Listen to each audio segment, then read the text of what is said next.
Elle se déplace du côté court au côté jardin pour couvrir tous les angles de la nouvelle. Pour savoir et comprendre, Sophie Durocher. Alors, quand c'est le début de l'année, on fait on prend toutes sortes de résolutions. On va avoir des meilleures habitudes de vie parce qu'on va être en santé. C'est un excellent réflexe parce que, en effet, changer ses habitudes de vie, ça peut nous faire vivre vraiment plus longtemps. J'avais envie de parler de ça avec Dr Martin Junot, qui est cardiologue, directeur de la prévention à l'Institut de cardiologie de Montréal et collaborateur à la fondation du Centre EPIC. Dr Junot, bonjour. Bonjour. Docteur Junot, c'est quoi les meilleures façons de changer nos habitudes de vie, justement pour vivre plus longtemps? Parce que c'est quand même ça l'objectif, là, de vivre plus longtemps.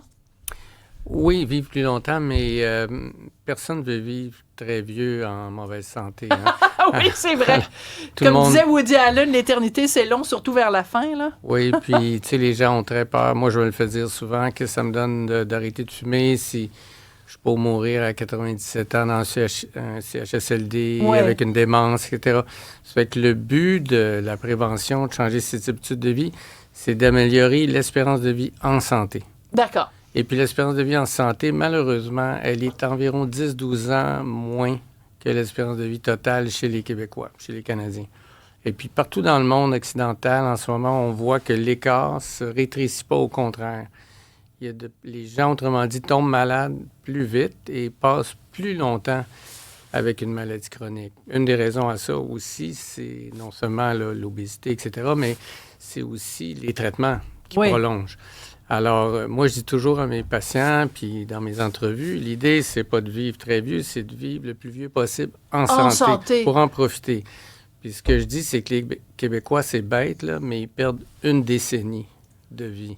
Wow! À cause des mauvaises habitudes de santé. Oui, ça, c'est terrifiant. Parce que perdre 10 ans de vie, alors que c'est ce qu'on a de plus précieux, c'est énorme. Le changement qu'on peut faire à nos habitudes de vie qui a le plus d'impact, le premier, c'est arrêter de fumer. Le fumer. Voilà. Heureusement, des Québécois qui fument, il y en a de moins en moins. Je pense qu'on est en bas de 17 %. Mais vous savez, ce qui me fait capoter ma vie, c'est quand je vois des jeunes.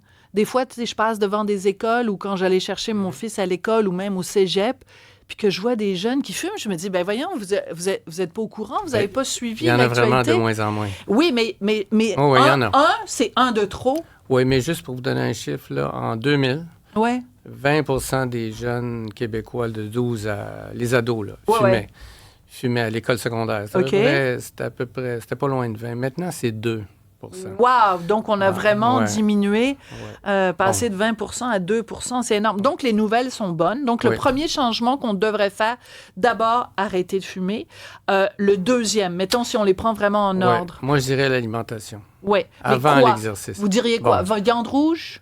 Viande rouge, charcuterie? Oui, ça, c'est vraiment... La charcuterie, c'est à éviter, là, littéralement, sauf dans des occasions. Même la petite charcuterie bio de Charlevoix avec des petits sangliers qui ont été flattés puis qui ont été minouchés puis tout ça. Même ça? Si on regarde les grandes études là-dessus, viande rouge, c'est... Tu sais, faut le diminuer, mais charcuterie, il faut vraiment l'éliminer.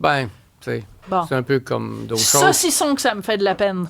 C'est tellement bon. Mais donc, je vous viande dirais, rouge, charcuterie. C'est très simple. Hein? C'est manger, c'est cliché de dire ça, méditerranéen. Oui. Ça veut dire une abondance de fruits et légumes, des grains entiers, très important. Les Québécois ne mangent pas de pâtes de blé entier. Ils mangent des pâtes blanches, du riz blanc.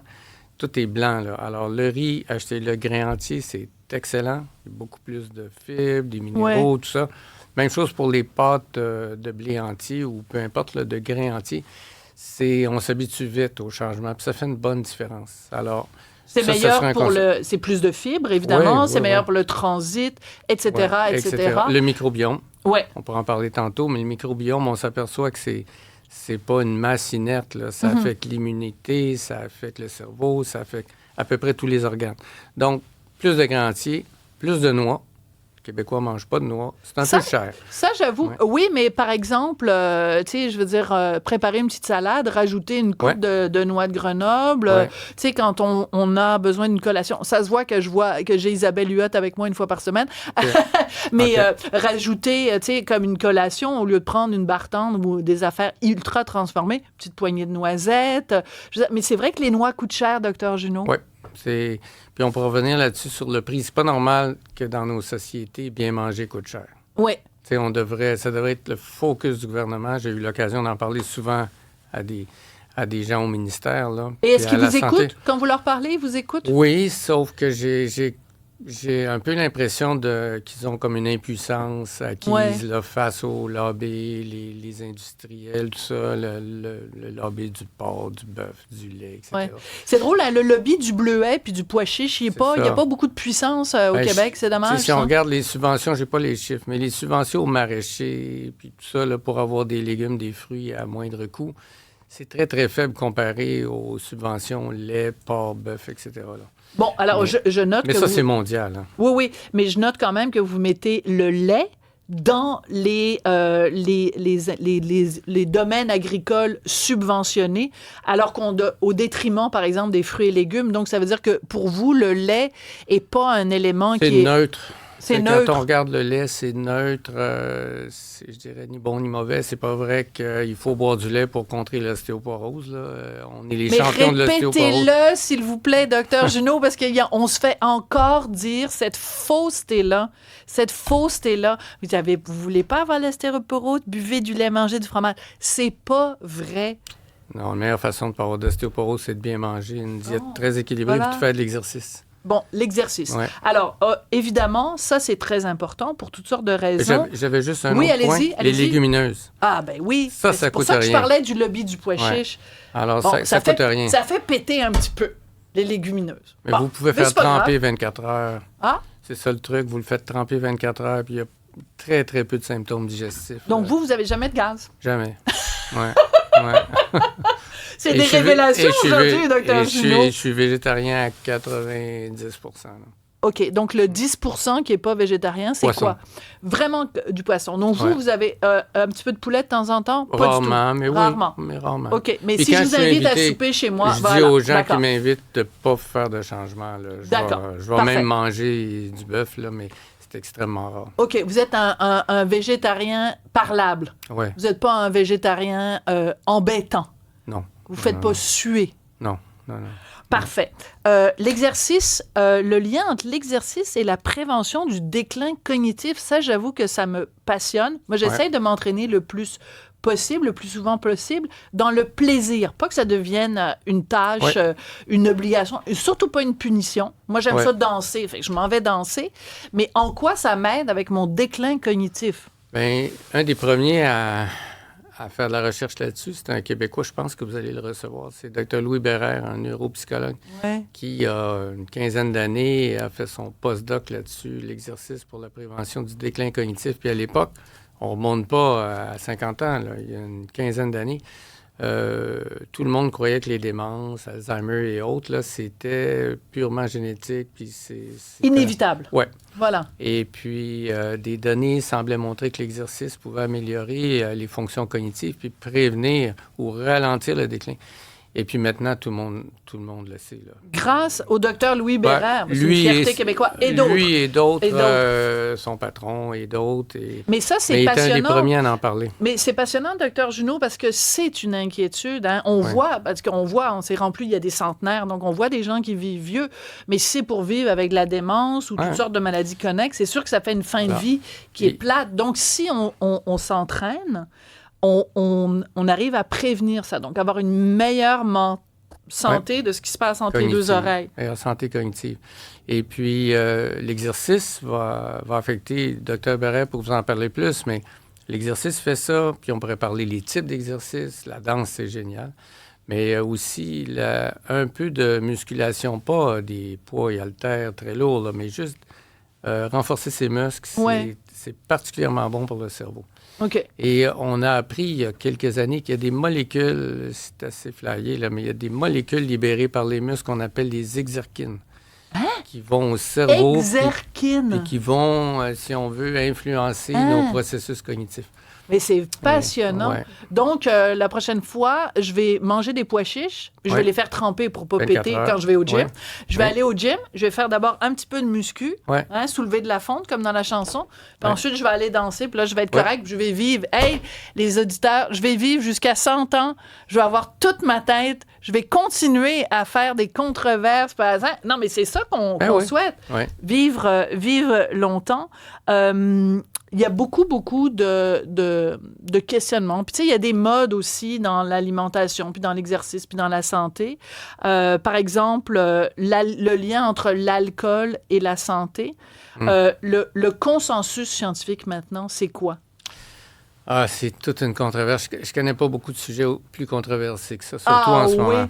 Parce qu'il y a tout un groupe à l'OMS, par exemple, puis au Canada anglais surtout, qui dit essentiellement l'alcool, c'est mauvais, quelle que soit la dose. Dès le premier verre, c'est la phrase qui est utilisée. Il n'y a pas d'alcool, il n'y a rien. Ouais.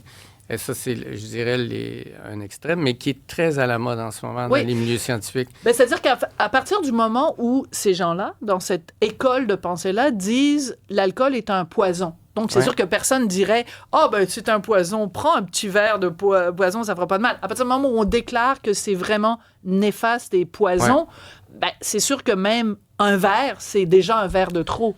Et puis, malheureusement, je trouve que le débat est très passionné. Puis moi, j'ai écrit beaucoup là-dessus sur l'Observatoire de la prévention. J'ai fait une foule d'entrevues il y a 2 ans quand le groupe fédéral, le CCDUS, sorti son rapport en disant que 2 verres par semaine, c'était le maximum admissible, là, mais que le mieux, c'est 0. Moi, j'ai disséqué le rapport, j'ai lu toutes les études qu'il y avait dans le rapport. Ben, il y a plein d'erreurs dans le rapport. Bon, ben là... Puis leurs propres études qui citent, il y en a une en particulier, 600 000 personnes, là, un groupe d'Angleterre. Quand on regarde les figures dans l'article, puis qu'on ne fait pas juste lire le résumé puis le titre, on voit clairement que petite dose, il y a une réduction de mortalité totale. Petite dose. Petite dose. Ben, qu'est-ce que vous appelez, puis on va conclure là-dessus, parce qu'on est vendredi, puis moi, j'ai le goût de vendredi quand même. Malheureusement, c'est vraiment petite dose. C'est 1 verre par jour pour une femme. Et 2 verres par jour. Je n'appelle pas ça une petite dose. Je trouve ça bien correct, moi. Non, mais c'est parce que beaucoup de Québécois... Puis, tu sais, à l'inverse, il y a beaucoup de Québécois qui banalisent l'alcool puis qui vont prendre une bouteille à 2 tous les soirs. Ça, c'est classique, là, chez mes patients, de prendre la bouteille de vin à 2. C'est beaucoup, ça. Alors, 1 verre pour une femme, 2 verres pour les hommes. Pourquoi la discrimination? C'est pas le poids. C'est le métabolisme. C'est le métabolisme. C'est le fait que l'enzyme qui métabolise l'alcool est moins présente chez la femme aussi. Il y a moins d'eau dans le corps de la femme, alors ça dilue moins.